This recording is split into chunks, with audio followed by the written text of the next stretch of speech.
Chandgazi online campus থেকে আমি লায়লা আরজুমান বানু তোমাদেরকে স্বাগত জানাচ্ছি। আজকে পরিণতি ও সুশাসনের দ্বিতীয় পত্রের যে বিষয়টি নিয়ে আলোচনা করব সেটি হচ্ছে 1972 সালে বাংলাদেশের সংবিধানের বৈশিষ্ট্য।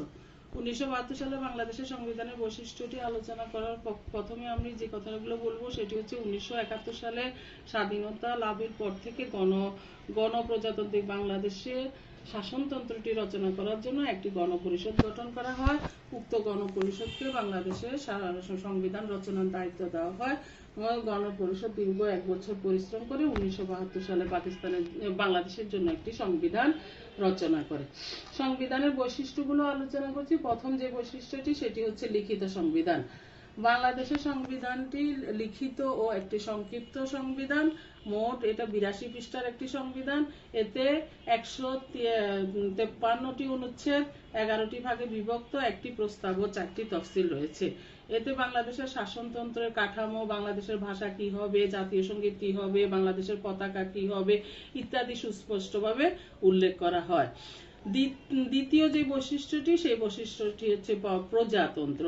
বাংলাদেশের সংবিধানটি হবে একটি স্বাধীন সার্বভৌম প্রজাতান্ত্রিক রাষ্ট্র হিসাবে ঘোষিত হবে। বাংলাদেশের প্রজাতান্ত্রিক বাংলাদেশ নামে পরিচিত।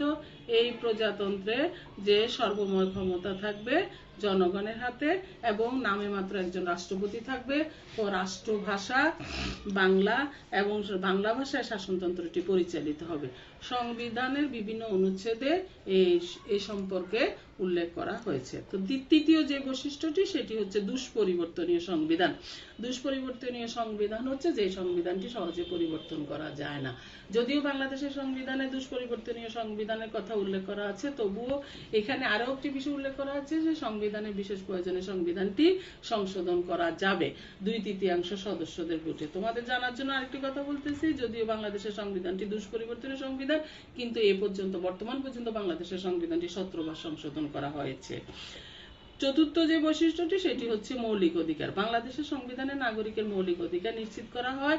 এখানে নাগরিকের অধিকারের কথা উল্লেখ করা হয়েছে সংবিধানের 27 থেকে 44 নং অনুচ্ছেদ পর্যন্ত নাগরিককে কি কি মৌলিক অধিকার ভোগ করবে সেই সম্পর্কে উল্লেখ করা আছে। অর্থাৎ নাগরিকের জীবন ধারণের অধিকার, স্বাধীনভাবে চলাফেরা করার অধিকার, চিন্তা করার অধিকার, বিবেকের স্বাধীনতা অধিকার, ধর্ম চর্চা করার অধিকার, সম্পত্তি ভোগের অধিকার ইত্যাদি প্রায় 27 থেকে 44 নং অনুচ্ছেদ পর্যন্ত নাগরিকের মৌলিক অধিকারগুলা উল্লেখ করা হয়েছে। 1972 সালে বাংলাদেশের জন্য যে সংবিধানটি রচনা করা হয়েছে সেই সংবিধানে রাষ্ট্র পরিচালনার মূল নীতির কথা উল্লেখ করা হয়েছে। এখানে রাষ্ট্র পরিচালনার মূল নীতি 4টি মূল নীতির কথা উল্লেখ করা হয়েছে। 4টি মূল নীতির ভিতরে প্রথমটি হচ্ছে জাতীয়তাবাদ, গণতন্ত্র, সমাজতন্ত্র ও ধর্মনিরপেক্ষ। বর্তমানে ধর্মনিরপেক্ষকে একটু পরিবর্তন করে যেটা হলো সামাজিক নিরাপত্তা, সামাজিক ন্যায় বিচারও কথা উল্লেখ করা হয়েছে। বাংলাদেশের সংবিধানে যে বিষয়টি উল্লেখ করা হয়েছে সেই বিষয়টি হলো বাংলাদেশের সংবিধানটি হবে সংসদীয় গণতন্ত্র।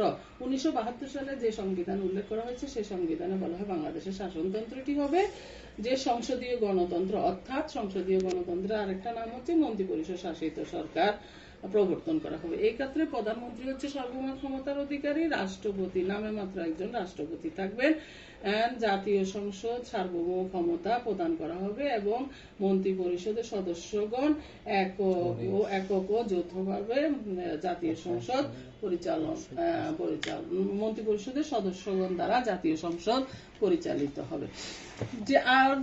আরেকটি বৈশিষ্ট্য হচ্ছে এটি হলো এক কক্ষ বিশিষ্ট আইনসভা। 1972 সালে যে সংবিধান প্রণীত হয়েছে সেই সংবিধানে আইনসভাকে এক কক্ষ বিশিষ্ট আইনসভা হিসাবে আখ্যায়িত করে। তোমরা জানো কিনা বাংলাদেশের আইনসভার নাম হচ্ছে জাতীয় সংসদ।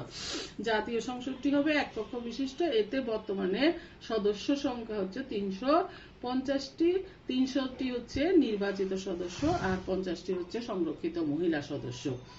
বাংলাদেশের সংবিধানের আরেকটি বৈশিষ্ট্য হচ্ছে নেপাল। 1972 সালের সংবিধানে নেপাল নামে নেপাল সুপ্রিম কোর্টের বিচারকদের মতোই ক্ষমতার অধিকারী হবেন। নেপাল সরকারের যে কোনো কর্তৃপক্ষের বিরুদ্ধে আনীত অভিযোগের আমলে নিয়ে দণ্ড প্রদান করতে পারবেন। এরপরে যে বৈশিষ্ট্যটি সেটি হলো বাংলাদেশের সংবিধানে বিচার বিভাগের স্বাধীনতা। বিচার বিভাগের স্বাধীনতা বলতে বাংলাদেশের শাসন ব্যবস্থা তিনটি বিভাগ রয়েছে। একটি হচ্ছে শাসন বিভাগ, বিচার বিভাগ, আইন বিভাগ। এই তিনটি বিভাগের মধ্যে বিচার বিভাগকে আলাদা করা হয় শাসন বিভাগ এবং আইন বিভাগ থেকে। বিচার বিভাগ জনগণের মৌলিক অধিকার ও স্বাধীনতার রক্ষক হিসাবে কাজ করবেন। তারপরে যে বৈশিষ্ট্যটি হচ্ছে সেটি হচ্ছে সর্বজনীন ভোটাধিকার। বাংলাদেশের সংবিধানে প্রাপ্তবয়স্ক নাগরিকের সর্বজনীন ভোটাধিকার প্রদান করা হয়। জাতি, ধর্ম, বর্ণ নির্বিশেষে 18 বছর বয়স্ক যে কোনো নাগরিককে এক ব্যক্তির এক ভোট নীতির ভিত্তিতে ভোটাধিকার প্রদান করা হয়েছে। প্রশাসনিক ট্রাইব্যুনাল। বাংলাদেশের সংবিধানে আরেকটি গুরুত্বপূর্ণ বৈশিষ্ট্য হচ্ছে প্রশাসনিক ট্রাইব্যুনাল। প্রশাসনিক ট্রাইব্যুনাল বাংলাদেশে আলাদা একটি বিচার বিভাগের মতোই এটি কাজ করে থাকে। সরকারের কর্মকর্তা ও রাষ্ট্রায়ত্ত প্রতিষ্ঠানগুলো কর্মকর্তাদের নিয়োগ, বদলি, দণ্ড ইত্যাদি বিষয় সুরাহা করে থাকে। এই ইত্যাদি বিষয় সুরাহা করাই হচ্ছে এদের এই বিভাগের ইখতিয়ার। 1972 সালে সংবিধানে 16ই ডিসেম্বর বাংলাদেশের স্বাধীন রাষ্ট্র হিসেবে বাংলাদেশের সংবিধানে যে বৈশিষ্ট্যগুলো আলোচনা করলাম, তোমরা এই বৈশিষ্ট্যগুলো একটু ভালোভাবে দেখে নিবা, বইতে পড়ে নিবা। এই বৈশিষ্ট্যগুলো হচ্ছে অসাম্প্রদায়িক, গণতান্ত্রিক ও শোষণমুক্ত সমাজ প্রতিষ্ঠার জন্য এই বাংলাদেশের সংবিধানটি রচনা করা হয়। 1972 সালের সংবিধানে এ পর্যন্ত 17 বার পরিবর্তন করা হয়েছে। প্রয়োজনে আবারও পরিবর্তন করা হবে নাগরিকের মৌলিক অধিকারের রক্ষার জন্য। সংবিধানের মূল উদ্দেশ্যই হচ্ছে নাগরিকের মৌলিক অধিকার রক্ষা করা, নাগরিকদের স্বাধীনতা প্রদান করা। তো ঠিক আছে, আমি আজকে এখানে শেষ করলাম। ধন্যবাদ তোমাদেরকে, সবাই ভালো থাকো।